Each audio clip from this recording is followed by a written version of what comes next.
Guys आज हिंदी साहित्य के बारे में कुछ और क्वेश्चन पढ़ते हैं तो वीडियो शुरू करते हैं। रामचंद्र शुक्ल के अनुसार शिव सिंह सरोज में गिनाए गए ग्रंथ हैं तो इसमें है रामसरसई, कड़वा रामायण पहला और दूसरा। सुमेलित कीजिए। पद्मनाल पुन्नालाल बख्शी, हिंदी साहित्य विमर्श। अवधेश सिंह उपाध्याय हरिऔध, हिंदी भाषा और उसके साहित्य का विकास। आचार्य हजारी प्रसाद द्विवेदी, हिंदी साहित्य की भूमिका। डॉक्टर राम स्वरूप चतुर्वेदी, हिंदी साहित्य और संवेदना का विकास। हिंदी साहित्य का आदिकाल हिंदी का एक इतिहास ग्रंथ है। इस ग्रंथ के रचनाकार का नाम बताइए तो यह है हजारी प्रसाद द्विवेदी। राजस्थानी भाषा और साहित्य पुस्तक के लेखक कौन है तो यह है मोतीलाल मुनारिया। इनमें से किस साहित्य इतिहास ग्रंथ को किशोरी लाल गुप्त ने हिंदी साहित्य का प्रथम इतिहास के नाम से अनुवाद करके प्रकाशित किया है तो ये जॉर्ज ग्रिसन का है, the modern vernacular literature of Hindustan. Acharya Ramchandra Shukla ने रीतिकाल का समय क्या माना है तो ये माना है 1700 से 1900 विक्रम संवत। निम्नलिखित में से हिंदी साहित्य का इतिहास किसने नहीं लिखा है तो ये नहीं लिखा है डॉक्टर नागेंद्र ने।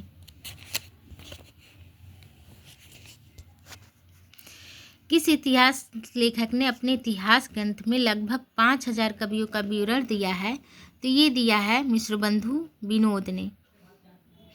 आचार्य रामचंद्र शुक्ल के इतिहास ग्रंथ में कालों के नामकरण का आधार क्या है तो ये है उन कालों की युग प्रवृत्ति।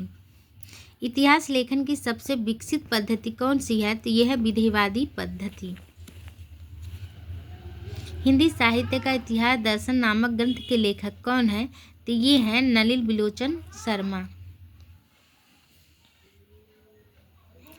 भारतीय साहित्य भूमिका के लेखक कौन है तो ये है रामविलास शर्मा। इनमें से किस साहित्यकार ने अपने इतिहास ग्रंथ में हिंदी के गद्य साहित्य को गद्य का आविर्भाव, गद्य का प्रवर्तन, गद्य का प्रसार और गद्य की वर्तमान गति नामक खंडों में विभक्त करके विवेचित किया है तो ये किया है डॉक्टर रामचंद्र शुक्ल ने। हिंदी साहित्य के उत्तर मध्यकाल को कला काल नाम देने वाले विद्वान हैं Ramashankar Shukla Rasal. The modern vernacular literature of Hindustan के लेखक कौन है तो ये है जॉर्ज ग्रिसन।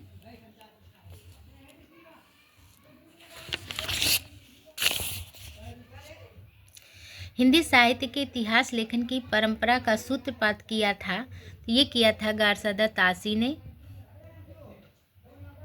हिंदी साहित्य के उत्तर मध्यकाल को अलंकृत काल कहने वाले विद्वान इनमें से कौन है तो ये है मिश्रबंधु विनोद। हिंदी साहित्य का आरंभ 693 ईस्वी में मानने वाले इतिहासकार इनमें से कौन से हैं तो ये हैं डॉक्टर रामकुमार वर्मा। हिंदी साहित्य का उत्तर मध्यकाल को रीतिकाल किस विद्वान ने कहा है तो ये कहा है आचार्य रामचंद्र शुक्ल ने। वर्ण क्रमानुसार लिखा गया हिंदी साहित्य के इतिहास का प्रथम ग्रंथ निम्नलिखित में से कौन सा है तो इसमें है इतवार डालेते इदवई हिंदुस्तानी।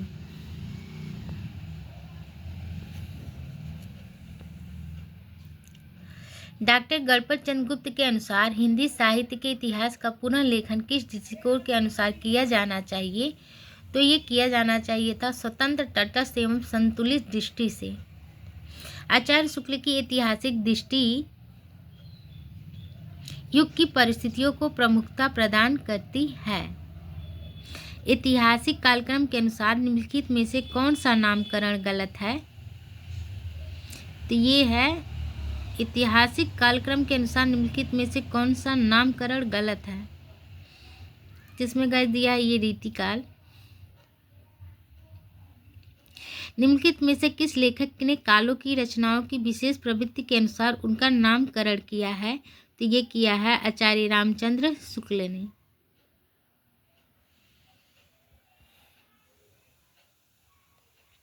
निम्नलिखित में से क्या हिंदी साहित्य इतिहास लेखन का आधार या स्रोत नहीं हो सकता है तो ये नहीं हो सकता है रचनाओं का मौखिक उल्लेख।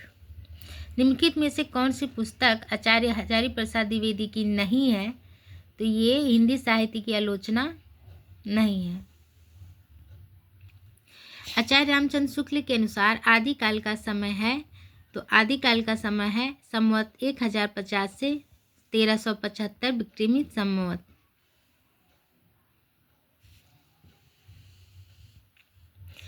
इत्वार दला लेत्रो यद्वे ये हिंदुस्तानी नामक किस ग्रंथ में भाषा में लिखी गई है? तो ये लिखी गई है फ्रेंच भाषा में। सूची 1 में अंकित नामों को सूची 2 में अंकित साहित्यकारों के साथ सम्मिलित कीजिए। तो सिद्ध समांत काल राहुल सातत्यायन, प्रारंभिक काल है मिश्र बंधु विनोद, आदि काल हजारी प्रसाद द्विवेदी और चारण काल है विश्वनाथ प्रसाद। चारण काल है जॉर्ज ग्रेसम।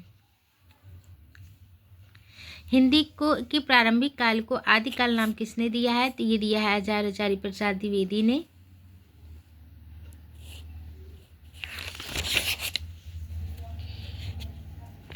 गाइस आज के लिए बस इतना ही। वीडियो अच्छी लगी हो तो मेरे चैनल को सब्सक्राइब करें, लाइक करें, शेयर करें और फॉलो करें। धन्यवाद।